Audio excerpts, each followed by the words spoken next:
Hello and welcome to the Warp Shelf. I'm Frank Duran. I'm Deshaun Vasquez. And today, if you haven't been here, it's October here at the Warp Shelf. It's horror time, baby. Deshaun's the biggest horror fan I know. I challenge most to horror off against Deshaun. And Deshaun, I think you just take that as like, yes, of course. Yeah, I'm certainly one of the biggest horror fans I know personally. I maybe know like one other person who's probably a bigger geek than I am. Just Yeah, because she just that's has how like it the happens. sheer quantity of it. Like she'll just watch anything, and I'm a little pickier. And that's really like the only difference. You're like, that's trash, and she's like, give it to me. I don't Yeah, care. exactly. Like, That's and I the think that thing. there is horror fans that just don't care, you know? Like Horror fans just can like be very forgiving. very forgiving. But we're not being forgiving today when we're talking about this movie today. And Deshaun's been bothering me to watch this movie for a very long time. Not as much as other movies. We Not as finally much as did. other We finally movies. did Doctor Sleep, so now I have to like go to the other ones that haven't been quite as long. For non-listeners, what would those be though? For like people who haven't listened or every listens. What's the movies that Doctor I'm Sleep missing? was one. Train to Busan was one. Like Frank, like TV show wise, non-horror related. You still haven't fucking watched Breaking Bad. Breaking Bad. I knew you were gonna say Like Breaking Bad. you don't realize how essential Breaking Bad is until you actually watch it. And I started Cowboy Bebop because of the Yeah. Netflix show coming up, so to help you. But again, I keep falling asleep. It's just such a smooth, relaxing show. Everything's like It's just so chill. This show is so two chill. vibes. It's like The vibes are too strong. It vibes so hard, and I'm not even like mad at it. It just vibes so hard that I just sit there being like, "Oh, this is good as shit." and then I'm out, and I'm like, what is happening? So I keep trying to get back into it, but there's gonna be lots of movies that Deshaun's been bothering me about, but this is one of them. Train to Busan, 2016. This is one that Edgar Wright even bothered a bunch of people to watch. Train to Busan kind of blew up when it first came out. I didn't watch it until a few years afterwards. Like it's also a fairly recent watch for me, like maybe sometime like last year or 2 years ago that I finally pulled the trigger on it. And then watching it, I was just like, oh, I can see why everyone loved it so much. My thing is like we've said it before, like I'm kind of a hard sell for modern zombie content because that subgenre is just oversaturated. So you really have to sell me on something. It's so true. It's so true. The problem, I love zombies. If you go back on this fucking YouTube page, the most embarrassing thing I have on here is my first short film, and it's a zombie film, and it sucks. And it's and I mean, there's of course a bunch of terrible YouTube videos, but like my first like trying to make a narrative something was like a zombie movie. It's like I love zombies. Zombies are one of my favorite things. The fun of zombies is something that I've brought up about Godzilla often, is why I hold them so dear to my heart, is you can see the filmmaking behind making a zombie movie. Like it's absolutely one of those things that you can see the merit in trying to make it as realistic as possible. Such an outlandish horror concept that is so widespread. So for a while, I consumed everything zombie, man, when I was younger. Like the minute I liked horror, for some reason, it was like the minute testosterone kicked in, I loved it was like 14 or something like that. I was like, oh, the testosterone. And I was like, I want to ride roller coasters and I want to watch horror movies. And that was like one of those things, like after that, it was like, I wanted to do all those things. And zombies was one of the things that I was like, oh, that's amazing. I want to go so hard on that. And I watched a ton and a ton and a ton. So zombies, like you're saying, it's oversaturated. Yeah, it's too much. Like it's hard for you to pitch a zombie movie to me. It's just like, what can you do for a zombie movie now that I haven't seen on Netflix or what The Walking Dead is already doing? Like it's fucking everywhere. There's TV shows for it. You don't need to go see a movie specifically to get that fix anymore. So I wanna start kind of this podcast by telling you guys why this movie's different, and Yeah. why you like, and why you gotta, like, literally you gotta fucking see this movie. I literally watched it yesterday and I was like, I was so gripped, dude. I watched the like, we forgot to eat dinner. We forgot to make dinner. We watched the whole movie. Like, we sat there, me and Mary were just watching it. It was absolutely gripping, well put together movie in its own right. But like, let me tell you what stands out and makes, this movie different. First off, fantastic direction. At right off the bat, a really patient and well thought out director here. Yes. Doesn't waste a fucking frame of this movie.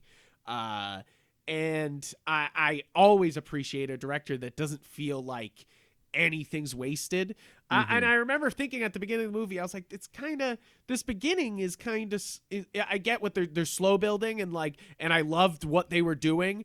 And at first, but I was my like first thought was like, oh, that was kind of a slow beginning. But the way they brought the beginning back into the story, using the little girl, I was like, ooh, that's so fucking good. Like, that's so, like, like, So yeah, it's a very gripping movie. When I had seen it, I had went through a phase where I was trying to fucking make everyone watch it, and like you do when you find something good, like you do. You're like, shit, And guys, so, I found the fire. I watched it. The second time I had watched it was with my mom, and she was a hard sell, only because she's one of those people who doesn't want to watch a movie with subtitles. Doesn't want to watch and a bunch of gore. Is your mom okay with the gore? No, my mom is okay with gore. Okay. I watched horror movies with my mom growing up, Good, so like yeah. that's not an issue. But she just didn't want to read subtitles, and I'm just like, can we just like, is there like an English like version? I'm like, I'm not watching it like an old Godzilla movie, Mom. I'm just not. And absolutely, I completely agree. I absolutely like made sure I was watching it subtitled. Yeah. Like, immediately.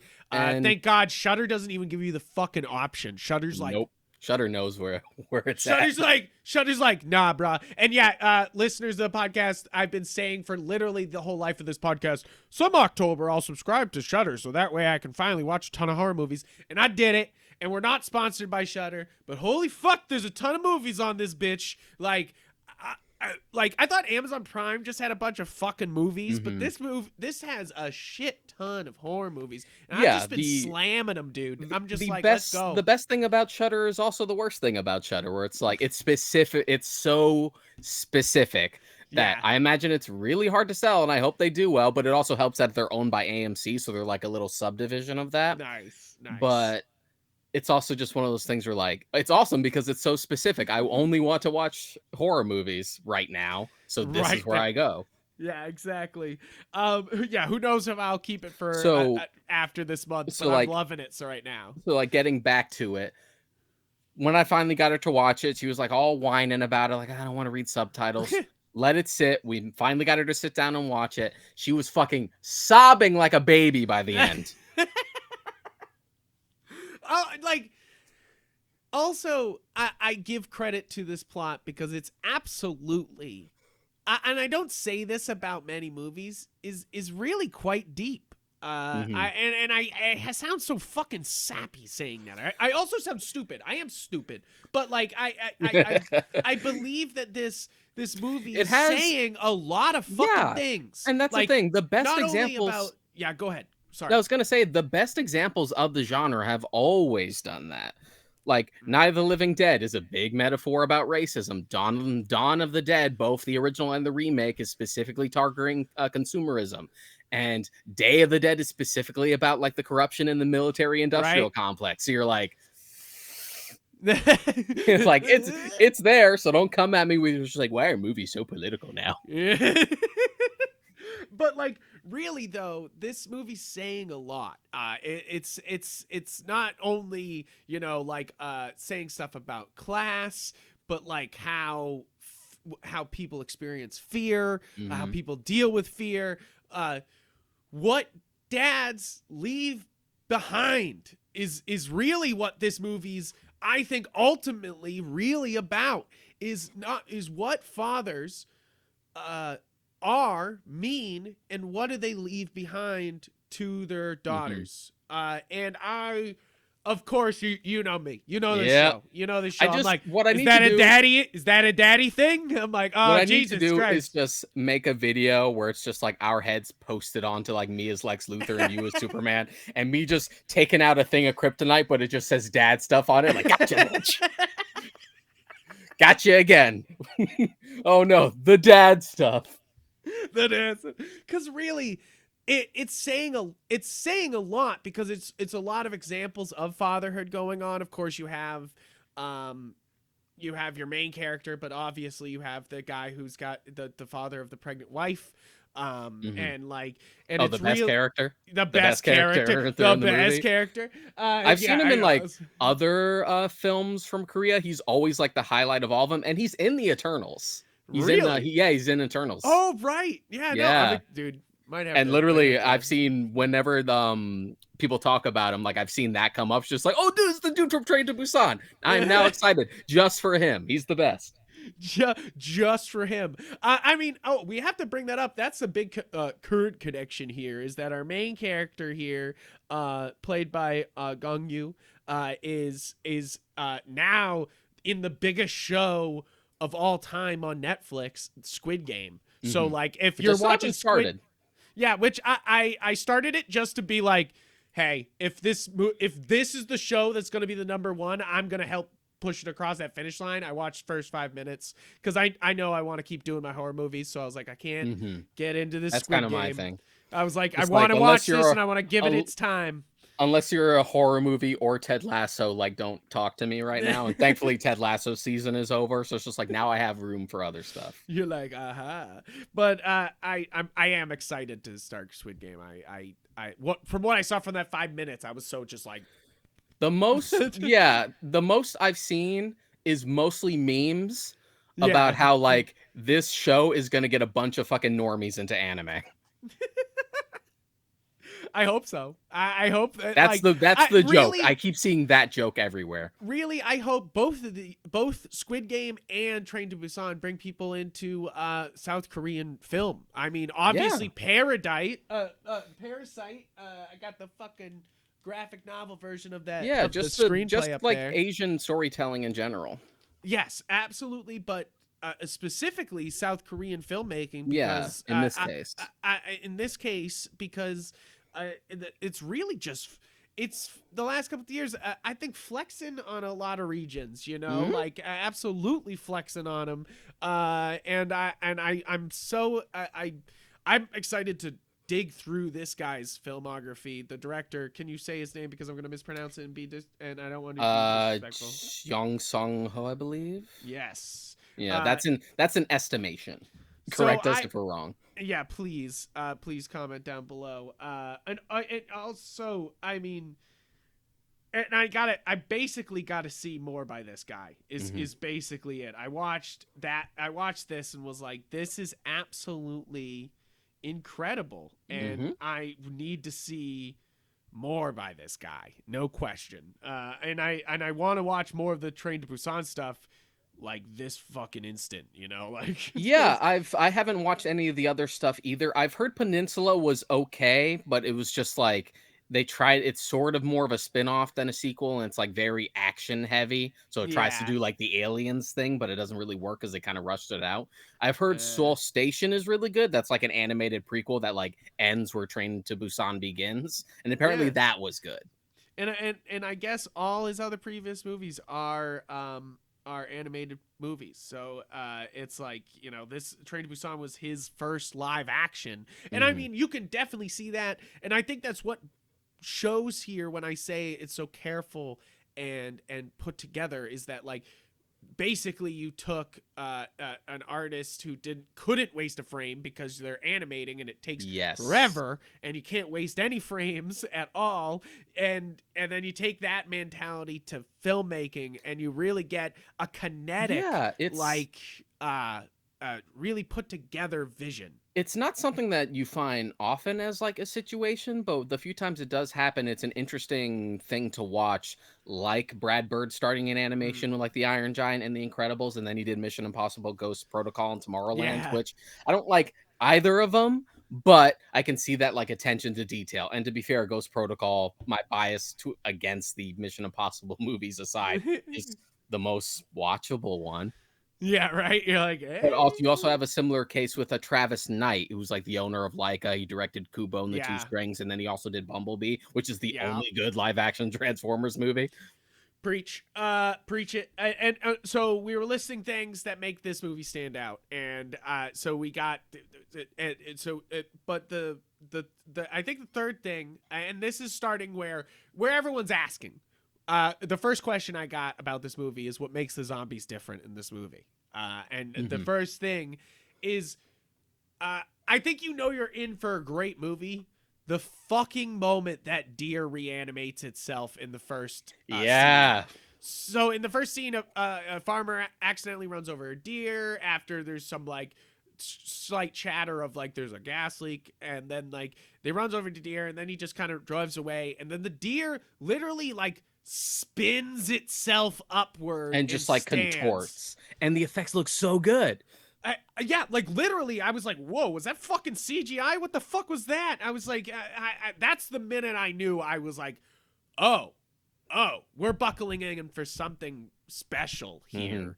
and really, we are. So this is zombies that pretty much they bite, and there's some bites that last a little longer, but basically they turn pretty much right away into a Yeah. zombie once they're bit, and they basically you can see it's. I love the way it's played. It's like it's kind of like the air is filling up inside their body, so they get Mhm. they like get rigid enough to move forward.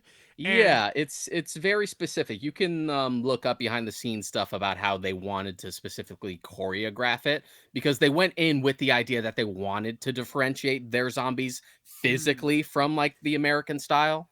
yeah, because this is a fast zombie, but not all of that, like like just humanly fast. It's not like It's kind of like a compromise between like traditional undead zombie versus like mm, infected 28 days later style. Like yeah, exactly. it's I kind of first like off it's kind of love the like a white eyes. good middle ground. Yeah, I love the white eyes. I think Hmm. that's a great look. I think that's so cool. And of course that explains why these zombies can't see in the dark is that they're literally like they don't they like lose their light sensitivity, Hmm. like in the dark, and like and because the way their eyes are filling up.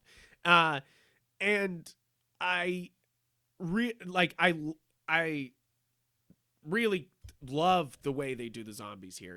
It's just amazing. I And it's not really even like anything overly ambitious either. It's just no. little touches to help it differentiate it. No, and none of the changes seems like, and so many people watch zombie movies and they're like, "Oh, the fast zombies are sacrilege," or something, or they'll say like, "So zombies are boring," or something like that. This is, like you said, a great middle ground, Hmm. like of being like, okay, you can get away because they're right there in front of you and they're just people, but like at the same time they're rabid and trying to get you, like, and so those are kind of the things about the zombies, but really the thing that really makes this a different zombie movie is this is a zombie movie with no fucking guns.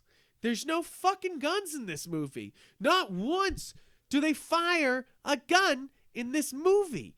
And obviously, spoilers for this movie. No, we won't talk spoilers yet. But basically, no gun firing, and it's amazing because they basically have to deal with these zombies with fists and a little bit of Yeah, it's riot the different shields and bats. it's the primary difference between Alien and Aliens. You got it's, there's colonial marines and then there's just a bunch of space truckers with wrenches. Right? It's true. It's true. And oh man, I love it. I love it because the whole time you're sitting there goes, you're going, you crazy fuckers. I literally was watching it going, you crazy fuckers. You're gonna go, you're just taping up your arms and you're gonna punch those guys in the fucking face. Yeah, we're just and gonna then fuck. They We're fucking just do it. We're just gonna and it's fuck awesome. it. Oh, it's awesome. That whole rescue section where they go through like the different train cars is, I would say, the highlight of the movie, but there's still great shit afterwards. Exactly. I was like, holy fuck. I really that's it like it's amazing. It's so good. You know, like in the way that I'm sure a lot of film people who've may have seen Old Boy, the way you felt the first time you watched the Old Boy hallway scene. This is the way it feels, because you're just like, holy shit.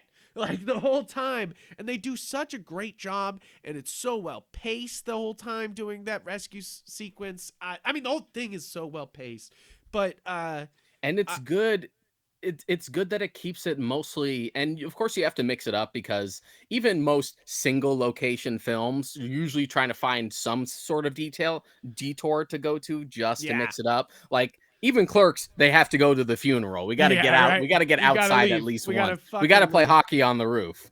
We got to at least mix it up a little. And we mostly keep it to the train cars.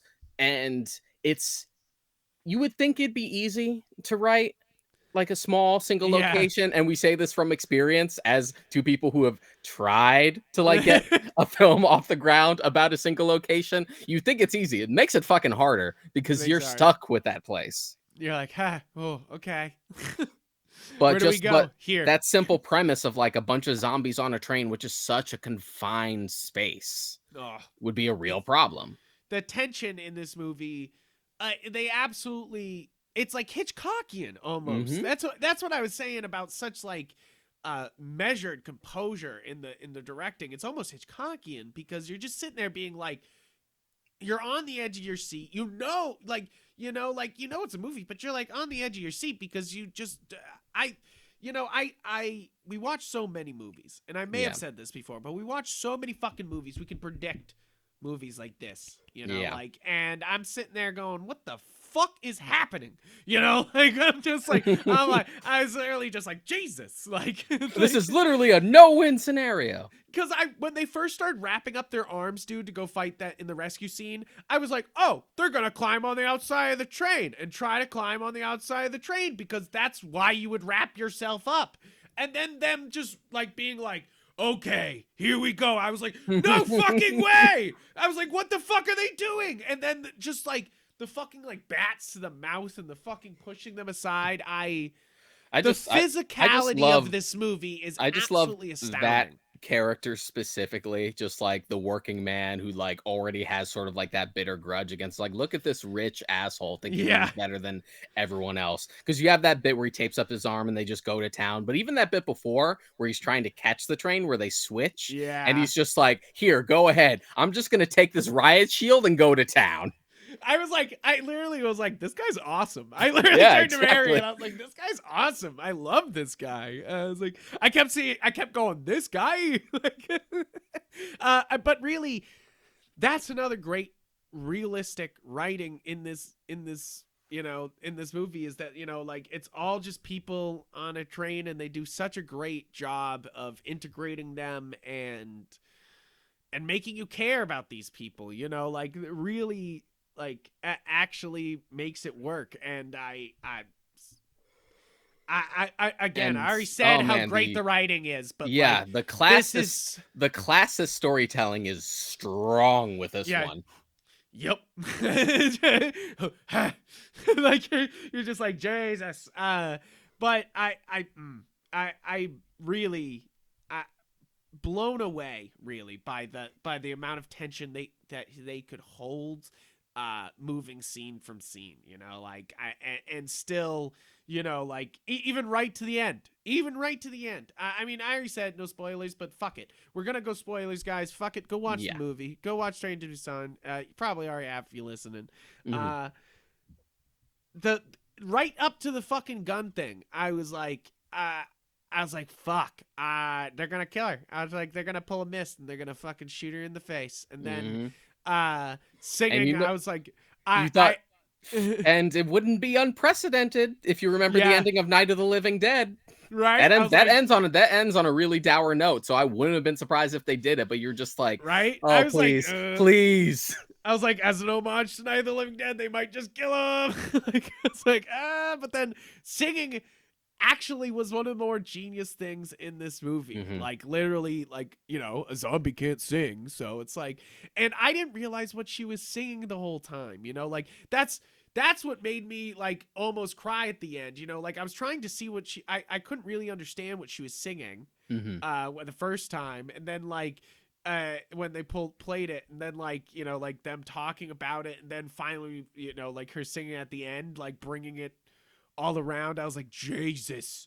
I was like, damn. Like, talk about nothing wasted though. Like, you're just like, because like the meaning behind and them singing a South Korean singing a Hawaiian song, you know, like, but also you know, like, but one about seeing somebody again, but also it's a song that was written by a Hawaiian princess as she had to give up Hawaii to America because they locked her in her castle for 30 days, dude. Like, yeah.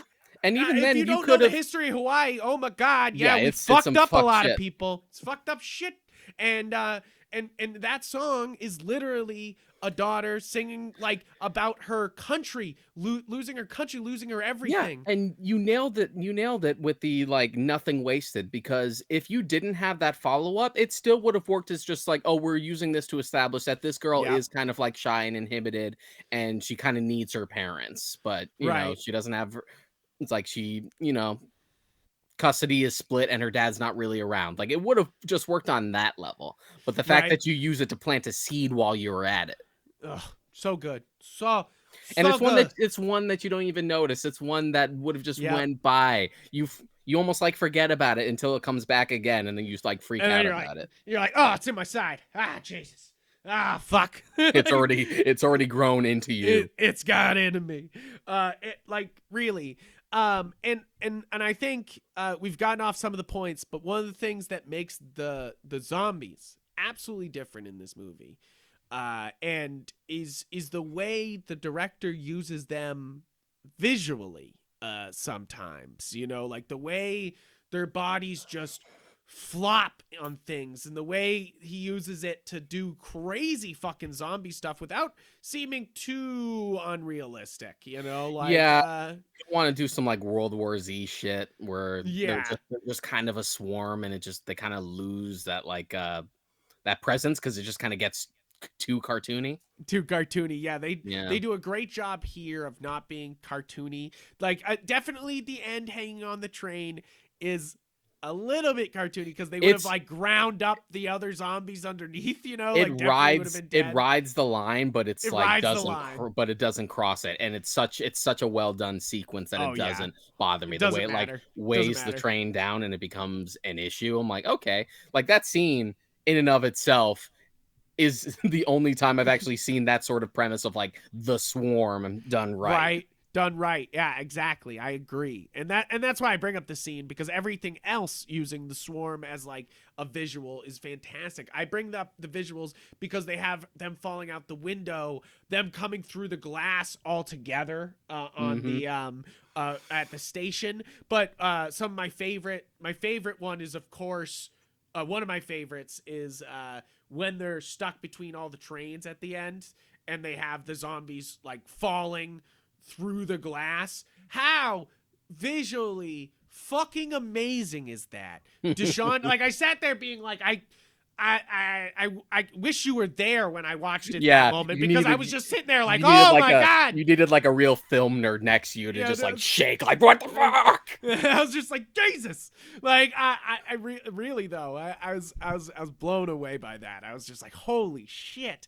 And then them doing the whole bodies drag around the train was so well done. It's just so amazing the way they were using like the stack zombies, because like you said, you already brought it up, World War Z.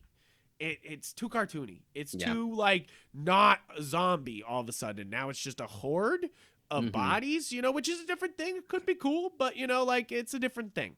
Yeah. And this uses it well as like these are so ravenous that they obviously wouldn't think these things through, and then this is the consequence of those actions, you know, and I love that they, like I said before, the zombies are just kind of people, so they just kind of, when they get hurt like a person, they take the you know, like if you break a foot, they're gonna fall over and not get up from the, you know, the foot, you know, like they're not like super zombies or something like that, you know, like if you fucking take them down, they're staying down, you know, even if they're still alive. But these are like, just people without weapons. Yeah.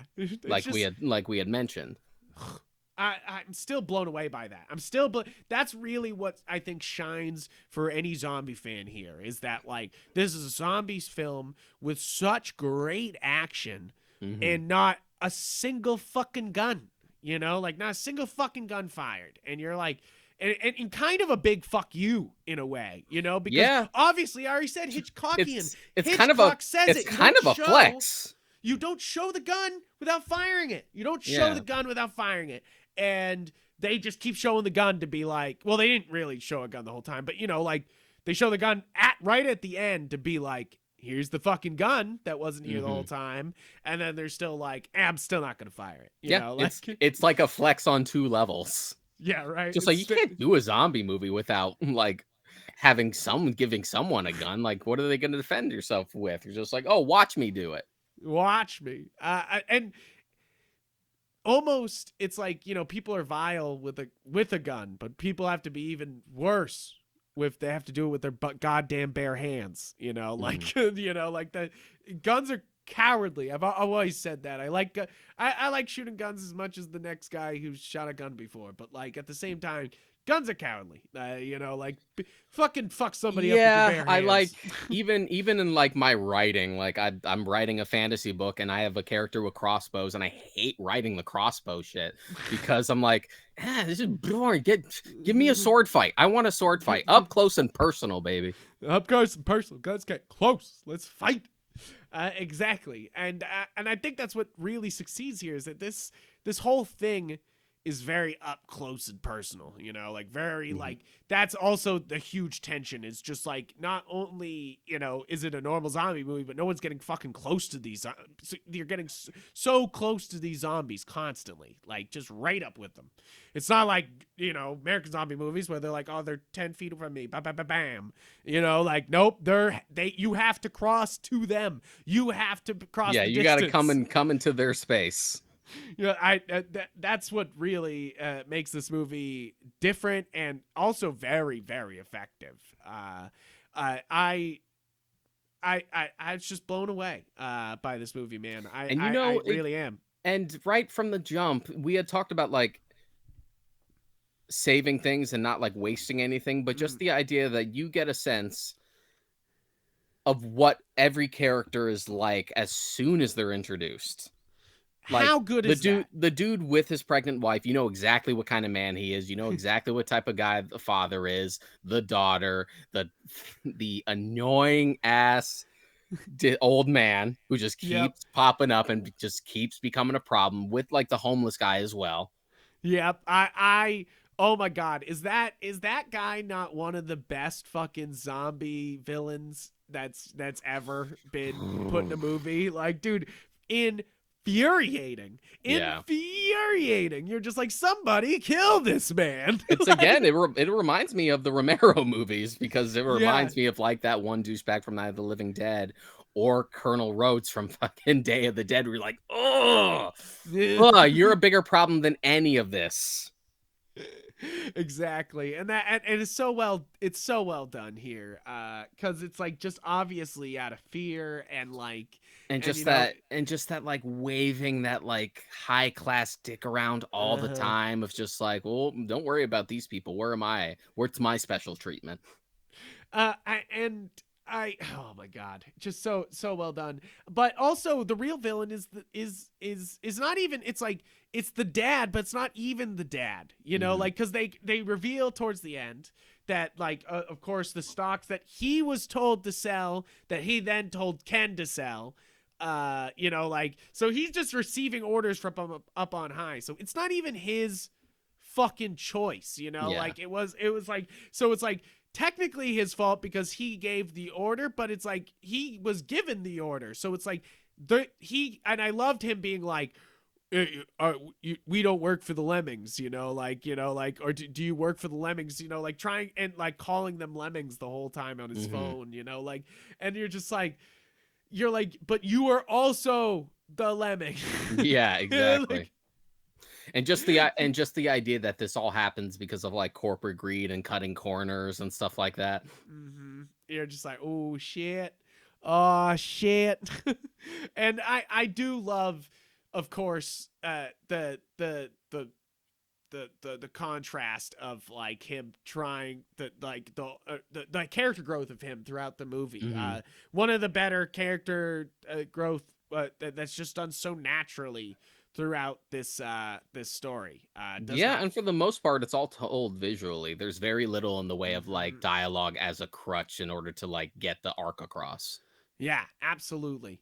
He like absolutely, and yeah, lots of show don't tell here. It's basically Which if you complain about that, appeal. If you complain about that in movies, you're like, oh, so many movies just fucking expository all the time. You're like, well, this one doesn't. Like, yeah, and I'm sure like, that's part of the reason it like struck such a chord, because this is a pretty universal tale. Like, pay no mind to the fact that it is a South Korean film that only gives it a more interesting flavor, but it's also just a pretty universal story. Yeah, absolutely. Right from the get-go. I feel like this is like such a universal story that everybody can understand or speak to. That's what I mean when I'm talking about what dads leave behind, because obviously you have the dad, the dad of the pregnant wife, and he's talking about, the sacrifice, and he has to, sacrifice his life to keep his wife alive and kid, to keep them going. But that's even before he gets to see his kid. And then like you have the main character who's the dad, who's like, he works so hard for his daughter, but he doesn't spend time with his daughter. Yeah. And then he seems to realize that, like, even though he's done all this hard work, obviously that's all fucking gone. All of it, that like, I love that little bit at the beginning at the apartment where he accidentally gets her a Wii U, the and Wii U, I know. he already got it for her like a few months ago and just forgot. How much did fucking Nintendo pay for this movie though? And why did Nintendo pay for Train to Busan? Like, because they have a Wii and a 3DS XL in this fucking movie in the box. In the box. I was like, what the fuck is going on here? Either it's just a huge like, I love you, Nintendo, kind of like Rick and Morty does all the time, where they're like, okay, we're gonna go to Walmart and we're gonna buy no, I'm doing 3DS XL. Yeah, pay me, Nintendo. Pay me, Nintendo. I can't do it. I can't do a good Rick. Yeah, but like, it's like, is it that, or Nintendo fucking pay for this? Or is it one of those things where I'd imagine it just feels organic to be like, what would kids be into when this movie came out? What would feel organic? The 3DS it's XL, like, though, Flex seems like a product shot. Like, when they show it, like, I was like, it's in the box? What the fuck? I was like, why is it still in the box? Yeah, I was like, what the fuck? But it also could maybe speak to that. Maybe she's actually not really into video games like that, and he just thinks that's what she wants. Yeah, exactly. There's also that reading. So, and that's again, what's great about this story in general is there is readings into this. Like, you can be like, oh, I interpreted that as this. Like, because as and maybe you didn't get the same thing, but I was thinking that, like, like they the dad loses all the work that he's basically put on because the world's gone, and basically all he has is the time he spent with his daughter. And then when he's dying, the last things he sees is only the first moments he had with his daughter. Yeah. Like, which is like, it's wild because it's twofold. It's like, it's sad, and it's growth for the character, because of course he's thinking, his daughter said, you don't think about anybody else, you only think about yourself, and he literally dies thinking about her. Like, you're like, hey, that's metaphorical, but it's also sad because the only memories he has that of his daughter, like these happy moments, are her birth, and that's it, you know, like, and then he basically has nothing else, you know, like at the end, you know, like, which is like really a sad story, you know, like, is that that like this daughter does not get his Yeah, you know, like her even the dad fact that doesn't get to like stay with them. even the fact that when they're talking crap about her father in front of her, and she's like, "Don't talk about like her dad like that in front of her," and she's like, "I know what my dad is like." Yeah, yeah, and I know what people thinking, like she Yeah. says. Yeah, I think that's I think that's so true. I think that the kids know their parents so fucking well. If there's somebody who's an expert on you, it's your kids, you Hmm. know, like absolutely no question, you know, like I mean, other for me it's my cat. My cat's my absolute expert. He knows my schedule down to a fucking T. I don't know. He knows before I Well, I know, mean, you know. he's basically your chubby furry son, so Yeah, yeah, Joey Furry's son, little chubby shadow furry thing. cranky son. But like you know what I mean is that like they are also your harshest critics. It's like Hmm. I I I mean, not to get so personal, but like, you know, like always looked up to my dad, but then when he divorced my mom and moved on to another girl and got married to Priscilla, it's like one of those things that like he did become sort of a villain, and you realize the flaws of your parents pretty fucking early when they Yeah. fuck up like that, you know, like, and you know, and they kind of fuck up their lives. And I love my dad. I love my dad, but you know, like, it's one of those things that you learn from your parents. You see Hmm. these things, and you hope that as a parent yourself that you'll be a better example than Yeah, but your. there's no clear But roadmap. even if you are a good example, like my mom is, it's like it's like, you know, there's still things kids will pick on about their Hmm. parents, you know, like it's one of those things that like the harshest critics is always going to And be the your kid little because they and know you'll be you the most and surprised they what expect the most out of you. insignificant thing that you won't think is a big deal that they will remember. Yes, exactly. And really this movie's trying to say that like he kind of wasted all that, you know, Yeah. like that he didn't spend time with his daughter, and he could have had these other memories that he's remembering at the end, other happy memories with like a conscious person, you know. Yeah, And and he instead it was his like her being born, yeah, you and know, just like also that mentality of just like being above people with like lesser circumstances than you. And the yeah, idea that like, oh, but the problem is there's a million of people like you, and this is why yeah, this whole thing falls apart. yep. And and also trying to say that like that like dads what are they contributing, you know, like is really also the question here, you know, are they just the fucking semen donor, or what else Hmm. are they giving?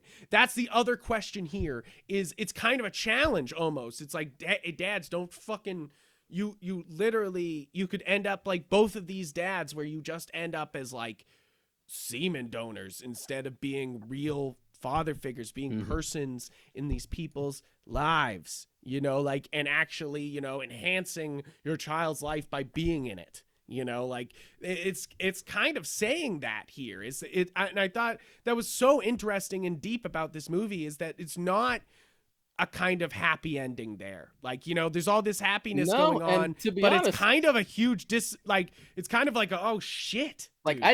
I Like, mean, by the end, I knew like the dad wouldn't make it out of this by the end.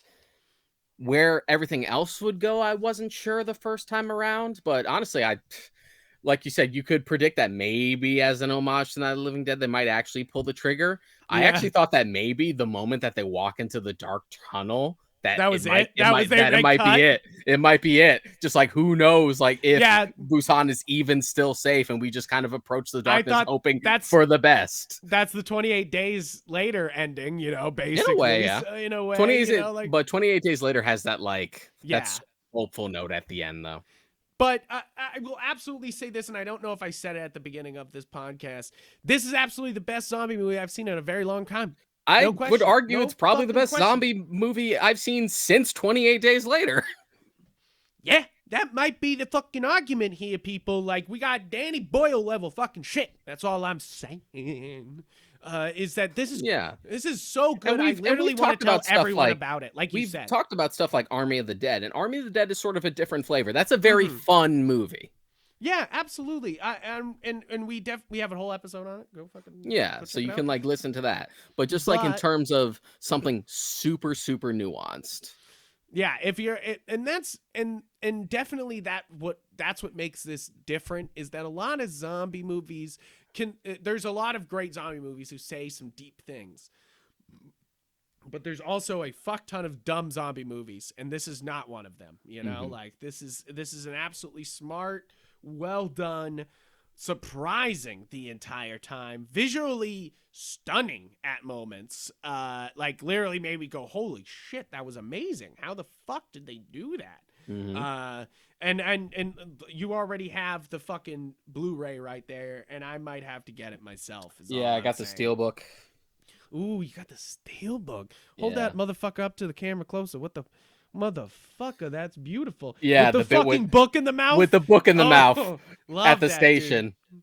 Love that. Dude. I love, and it ends with the tunnel shot at the back. You see that? So yeah, do you want to hear what's weird? So about this movie is that we've been watching a shit ton of train horror movies. I don't know why. We watched Terror Train with Jamie Lee Curtis, and now we watched. That's all right.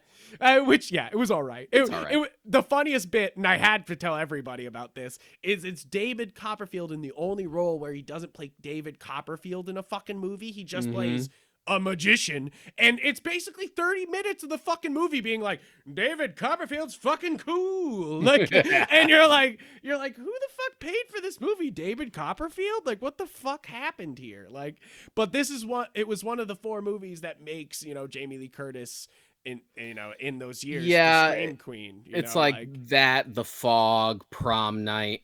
Yeah, all in like 2 years, she put out 4 movies, like that were just like, another slasher banger, like they're just like, here we go. But it's just, and I want to keep it going. I hear there's a Vincent Price, Christopher Lee movie called, what is it? Horror. What did I looked it up earlier today. Oh yeah, a Horror Express. So that's what I'm looking for. I'm looking for Horror Express 1973. It's all going to be Lee and Peter Cushing on a fucking train. All train horror movies. I know. I'm like, why is this theme happening? But I kind of love it because it's a great device. Obviously, for a filmmaker, it's a great device. You're stuck in a small space. You have to move from train to train, so you have that like tension of moving throughout the train. You have a very set in the mind of the viewers map of what the fucking train looks like. I might as well watch Snowpiercer. I was saying. That's what I was trying to say. I was gonna bring up that like Snowpiercer might as well qualify. There's definitely horrifying shit in there, and that's also another South Korean film. Really leans into the classism stuff, and they go even further with Snowpiercer because the different levels from the back to the front of the train represent not even higher up on the ladder. Yeah, like it's like. Snowpiercer's kind of like, I think, Parasite, where they're just like, nah, bruh, here we go. Well, same director, so it makes sense. Right? Yeah, exactly. He doesn't give a shit, bruh. I love him. But really, I can't recommend this movie enough.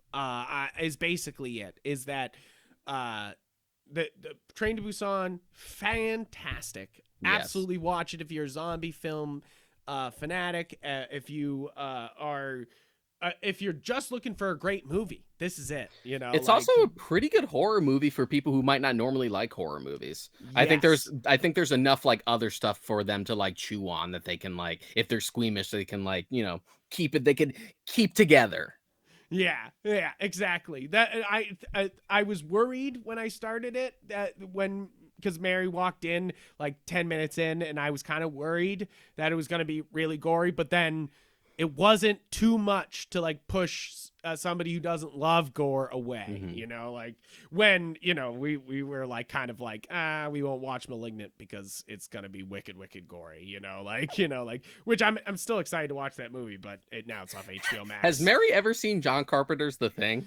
I don't know, actually. I think so. I love that movie, and I'm That's pretty pretty fucking gory, sure. though. Yeah, That it is just really just gory. just the dog sequence alone. And usually she'll, look away or cover the eyes if it's too bad, like and come back to it. But like, yeah, it was definitely just gory enough, I think here, where it's just like, oh shit, like, Yeah, because there's not really much in the way of like actual body horror of like too much no. damage. It's mostly like bites and stuff. And breaking of zombie Yeah. bodies is basically it, like is the real gore going on. So that's why I recommend this. Absolutely and completely. I hate to say it, but this is another fucking 9 from me. 9 out of 10. This is like one of those things that I said it before. I don't give many movies a 9 out of 10 because if it's great, I'm like, oh yeah, it's an 8, but there's still stuff to improve on. This is a 9 where I'm like, I don't see much you can improve on here. I'm not fucking like kidding myself and saying this is an absolutely flawless movie and giving it a 10, but it's pretty fucking, like.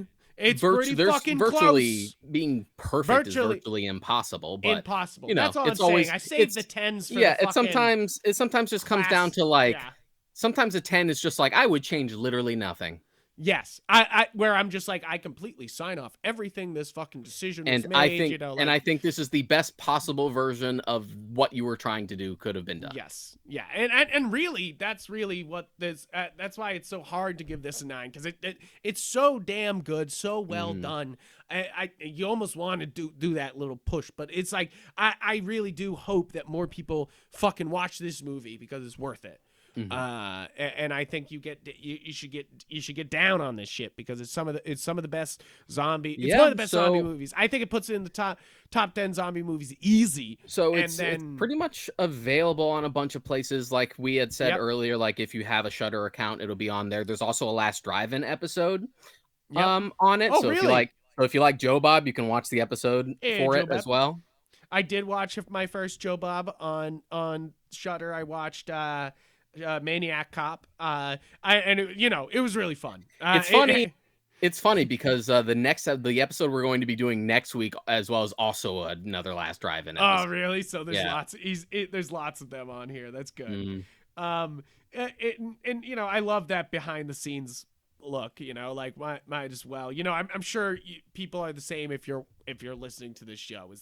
We're trying to give that perspective on the movie, but also some behind the scenes, because that's the fun of fucking filmmaking most of the time. Seeing the little behind, and really I love the use of CGI in this movie, but the amount of practical effects in this movie is absolutely astounding and so well done. Another thing that I'll always tip my hat to is the practical effects are done so fucking right in this movie. Yeah, just going back to the train sequence at the end, and a lot of that is enhanced, but that.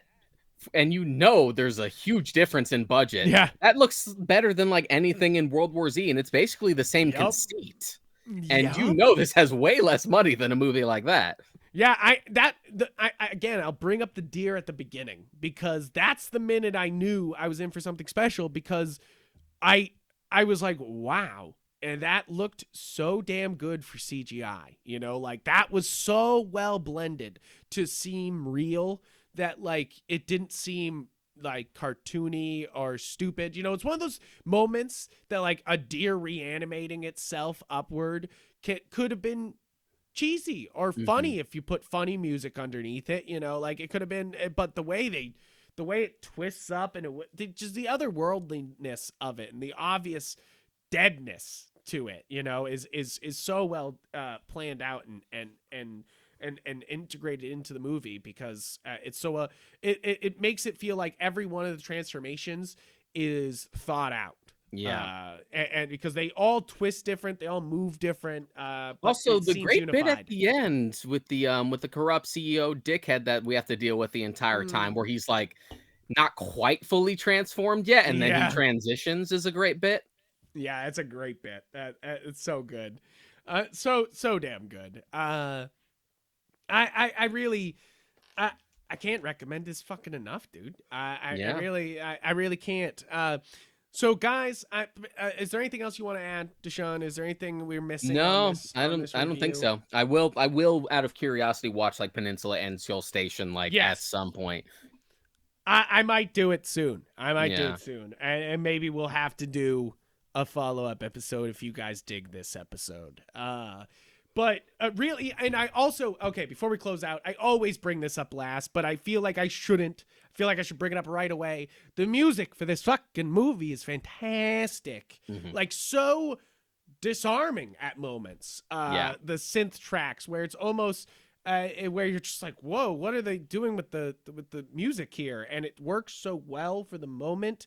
I amazed at the music. I was like, holy crap. Like and of course the editing was absolutely fantastic the whole entire time too. I feel like that was something that needs to be pointed out. The editing Yeah, was it's just one of those spectacular. it's just one of those films that makes you admire talented filmmakers because it's just Mhm. one of those things just like, God damn it, you guys make it seem easy.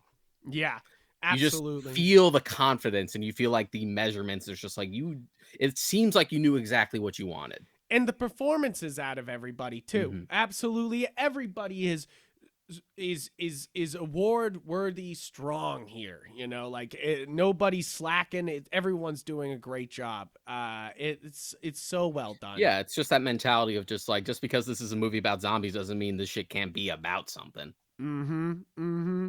And I mean, our main character, I you got to give shout out. He brings it. He Mhm. brings it. He brings it the entire time, and I think he's so good. It makes me excited to watch Squid Game and more from him. You know, like I'm like, what's up? What else is this guy in? I'm like, he's so fucking good. He's obviously a leading man. You know, Yeah. like one of those guys where you just look at him and you're like, yep, I want him in more shit. Like, um, but guys, basically, thank you for listening in.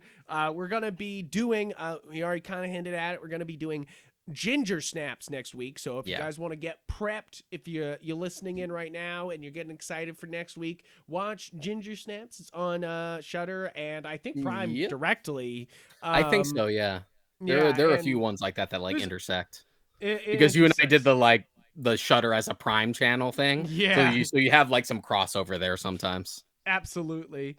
And so get ready for a whole episode on, and it's free on IMDb, so absolutely free. No excuse, guys. Fucking watch Ginger Snaps for next week. It's gonna be a great fucking episode. We're gonna get into what makes a great werewolf movie. But Mhm. you know, we've already done what makes a great horror movie, but we're gonna go deep on, werewolves. Yeah, we got 2 more horror themed episodes for you Yes, two to more. round out the month. And after that, we'll finally do our what if summary. If you guys still are down for that, I'm down for it. Yeah, So I have stuff to talk about with What If. yeah, absolutely. So you know the deal. Please, guys, do something with the buttons down below, except for report us. Hit all the buttons down below. All the report us for what? Oh, I mean, I guess language that'd be a little fair, but No, don't we be a put the prude. warning. Don't be a We put the prude, warning. Don't be a and don't be fucking a prude. Don't be a fucking prude. No, just kidding. But basically, make the algorithm work. So Feed we the can beast. make more episodes for you guys. We fucking love doing this show. We love giving it to you guys. Please share it with other film nerds. If you got film nerds in your life and they're like, I don't know if I'm ready for a deep zombie movie. Hand them this episode and be like, shut your fucking pie hole. These two experts, if you don't mind us saying, Yeah, will tell you these two about this. connoisseurs. These two critics are ready to tell you why this zombie movie slaps like a fucking Hits you like but a fucking train, really. train. There you go. Seriously. Hits you like a train. Yeah, that's why I'm worried. I'm watching all these train movies, and I'm like, did I hit the peak too early? Did I watch Train to Busan and my train Damn. crusade a little too early?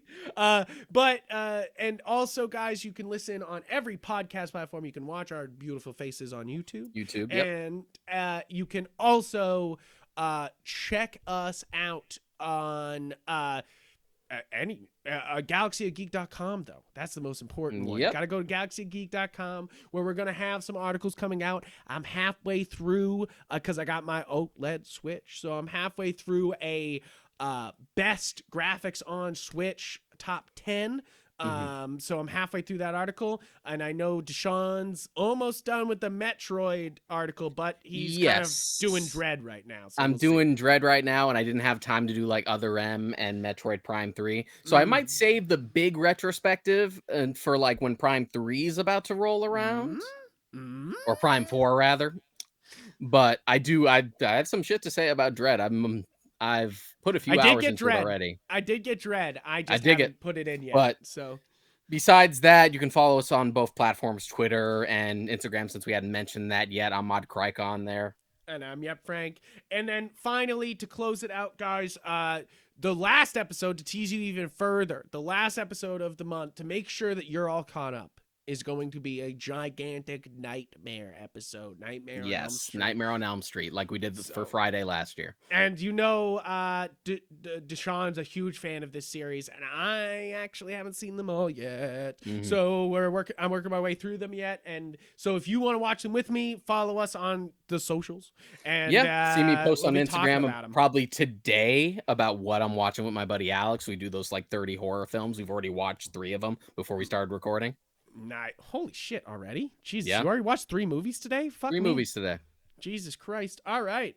Well, thank you guys. I hope you have a fantastic rest of your day, and adios. See ya.